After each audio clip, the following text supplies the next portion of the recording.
Good evening. It's getting dark. It's the 17th of October 2022. It's calming down a little and I have a few jobs to do before it gets dark, so I'll have to hurry.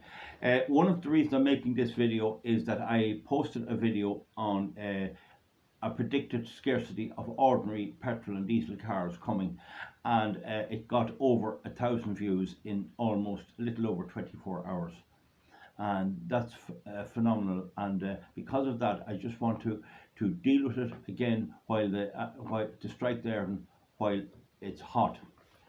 This is 48D, and it's will there be cars? This is the question. Will there be cars to be got in a short while from now? And I just want to, if it's a thing that there's not going to be cars to be got, we would need to know about it, and a good YouTube channel or any kind of a news outlet would predict this. Now, the first thing that the viewer has to decide, will electric cars take off? Are there going to be electric cars all around the place? Are you going to have one? And what's the story with them so far? What you get on the media is they are expensive, and you only have to go into Dundee, the Irish second-hand market, and see one of the providers, and see how much electric cars are going for. You're talking about Tesla's 2018 be looking for 53,000 euros for them. So the expense of them is a problem, but there are cheaper makes and all of that. So it's to be taken into account. But what I'm saying is, irrespective of the price, are they going to work apart from that? And I have, in the last video I did on them, and I got over 264 views, there are a few big points raised there, and I will definitely come back to those. I am not dodging them. I'm not dodging them at all. But you hear a lot of stories. What you're getting from me is a certain amount of facts. I wouldn't put it on here if it wasn't facts. I can add a little to what I already said about the electric cars. I know a man with a wife and family and a young family who bought a Toyota Prius way back, a long time ago. It easily says 6 years ago, and he would never buy one again. They're an absolute no-no. He was disgusted with it. That happened. That's a fact. I know the man personally. He had another car. His wife had a car throughout this. So that maybe let him out. I know of another lady who's a member of a well-known business family. I cannot say where or what they're in, but they have a main business somewhere in the Dundalk, Carrickmacross, that type of general area. I can't say any more than that. And they also have a branch of the business down near Limerick, close enough to Limerick, close enough to Shannon Airport, I would say. And this lady bought an electric car, and I was told the make. I thought it was a Tesla, but I can't guarantee. My source, I remember her with it, and I just can't remember what it was. But it was a very good electric car. They would be very well off, and she could afford it, and it was obviously put against the tax of the company. And I saw her driving it, and I knew she had it. And the next thing I saw her driving an ordinary diesel car, a good diesel car. I think it was a Mercedes. And I immediately inquired from somebody and from sources that were close to her and had been working in her business and all that, what happened, because some of these people are not easy to meet. And what she said was it was a beautiful car. She absolutely loved it. So why did she sell it? It didn't do what it said on the tin. And what that obviously means, and what my informant tells me, is she was able to drive down to Limerick, but she couldn't get charging, and even she did, it took too long to charge it. She often had to go down in the morning, see that everything was all right, just in the same way as I go to a farm and check my livestock and see that everything all right, not exactly the same thing, and come back. But it wasn't doing it. She had to stay over, she had to do all these things, and there were lights coming on all over the place, beep, beep, beep, and you're running out of battery and all of this.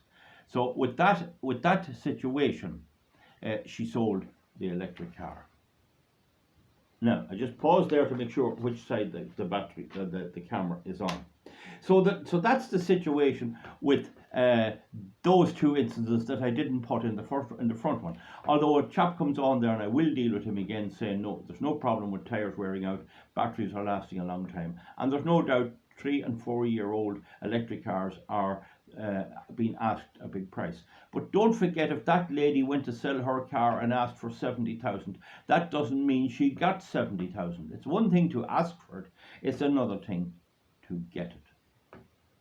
Now, in the case of a hybrid, I know of one person who had a hybrid Toyota RAV, and it'll go out the gate and go up a bit the road, and the next thing the engine has to cut in. And it's a petrol engine. And if the battery's going, then when you really have a petrol Toyota RAV 2.5 litre, and as I said, they'll pass everything except a petrol pump, these people are not happy with it. That's a fact. And so you can check that out. Are the hybrids the way to go? Some people say they are. Certainly a lovely car to drive. That is not the issue. The issue is, are they a good buy in the long term? So will hybrid cars take off? I'm not going to tell you whether they will or not. All I can do is make an odd video on it. But what I will say to you is this. If you decide that the way we've been working in the last 70 years, and where we buy new cars and we buy second-hand ones, and I like to buy a nice second-hand van or Jeep, and I bought several, and you can get parts for them, and if there's anything wrong with them, you can get them repaired. I know a few garage men, I know one or two good garage men, and they do my work for me. And in a way, it's nearly an obligement to get a good mechanic to work on your car at the minute, because they have plenty to do. But there's no new people coming on because they're told there's going to be no petrol or diesel cars in future. What if government is wrong in that? Look at the German government. They thought, they were laughing, there was never going to be a problem, and now there's panic stations over there on fuel. Panic stations. Look at them subsidising fossil fuel all over the world and all over Europe. Are the very same governments that said there will be no fossil fuel, and they're subsidising it. Okay? So if not, will there be petrol and diesel cars? Well, I maintain, and you can take me up on this, there will be plenty of petrol and plenty of diesel. That's not going to be the issue. And even in the current scarcity, while fuel is dear, petrol and diesel, it's still not a big problem getting it. There are no queues at the pumps. So I remember when some people had gas, they were driving their cars off gas. One guy had his friend with chicken houses, and he was using the gas for the chicken houses to fill up his car, and he didn't have to pay the duty. I knew another man who was buying the diesel of a company, and he was saving on the VAT, the road diesel. But what happens in most of those cases is the novelty wears off.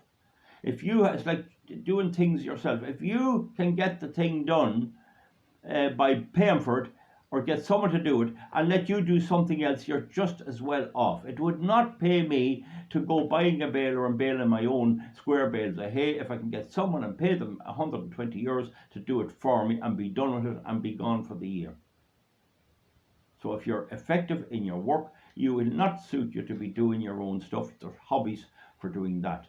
So the thing is, there's nobody really using gas in big old tubs of cars now. Big old massive big Wolsleys and all these cars. They're not doing it because they just prefer to pull up, throw it up into it and go on. And that's the way it has worked out, and that's the way it will go, unless the normal supply is so badly interrupted that some other alternative has to be done. And that, I think, makes common sense. So the point I'm making about the gas, and my father had a car going on a cylinder gas, is that when the novelty wears off all these things, the gas car with the tank in the back, LPG, liquid LPG, all this stuff, when the novelty wears off, as it invariably does, they all go back to the petrol and the diesel. Do you think that's going to happen? Do you think that the electric cars are going to replace them? Or are they just a novelty? That's what you have to think about. I'm very, very convinced that they're just a novelty, because they were out 70 years ago delivering milk around Dublin City. I saw them. As soon as there came alternatives, little trucks, they got rid of them. Okay?